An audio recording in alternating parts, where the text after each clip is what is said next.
जवळून मी पाहिलेला आहे. मग ते वॉटर प्युरिफिकेशन सारखा प्रोजेक्ट असेल, एनर्जी हार्वेस्टिंग सारखा प्रोजेक्ट असेल,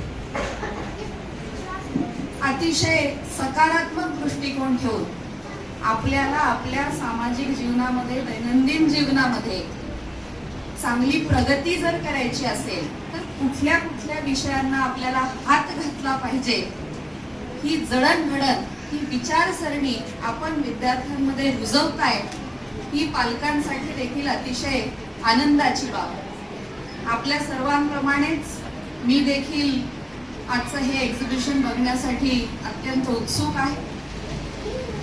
विज्ञान असेल, खेळ असतील, कलाकृती असेल, आपला अभ्यासक्रम तर आहेच, परंतु सर्व प्रकारच्या एक्स्ट्रा करिक्युलर ऍक्टिव्हिटीज मध्ये देखील आपण अशाच पद्धतीने सहभाग घेत राहावा आणि प्रत्येक विद्यार्थ्यांच्या सर्वांगीण जडणघडणीसाठी आपण असाच प्रयत्न करत राहावा.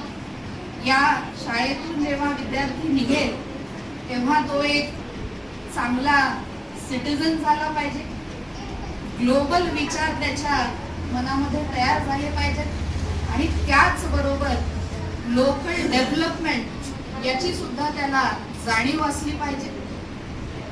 प्रत्येक विद्यार्थ्याच्या मध्ये आपलं करिअर घडवण्याची जिद्द तयार झाली पाहिजे, परंतु त्याचबरोबर आपली सामाजिक जबाबदारी काय आणि सोशल डेव्हलपमेंटसाठी आपण काय करू शकतो ही जाणीव देखील प्रत्येक विद्यार्थ्याच्या मनामध्ये तयार झाली पाहिजे.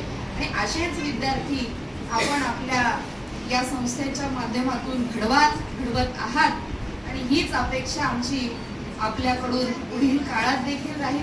मी मनापासून सर्व विद्यार्थ्यांचे, कारण इतक्या मेहनतीने विद्यार्थी हे प्रोजेक्ट बनवतात, विज्ञानाचे प्रोजेक्ट तयार करत असताना मनामध्ये विद्यार्थ्यांचा एक दडपण देखील असतं.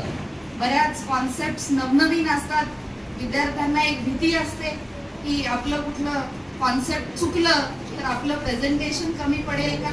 पण विद्यार्थ्यांना देखील माझं हेच सांगणं आहे की आपण नेहमी चांगल्या सकारात्मक दृष्टिकोनातून प्रयत्न केले पाहिजेत.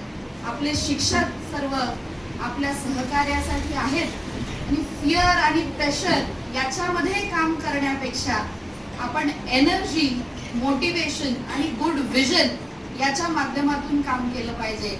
आणि निश्चितपणे पालकांचं, शिक्षकांचं, सर्वांचं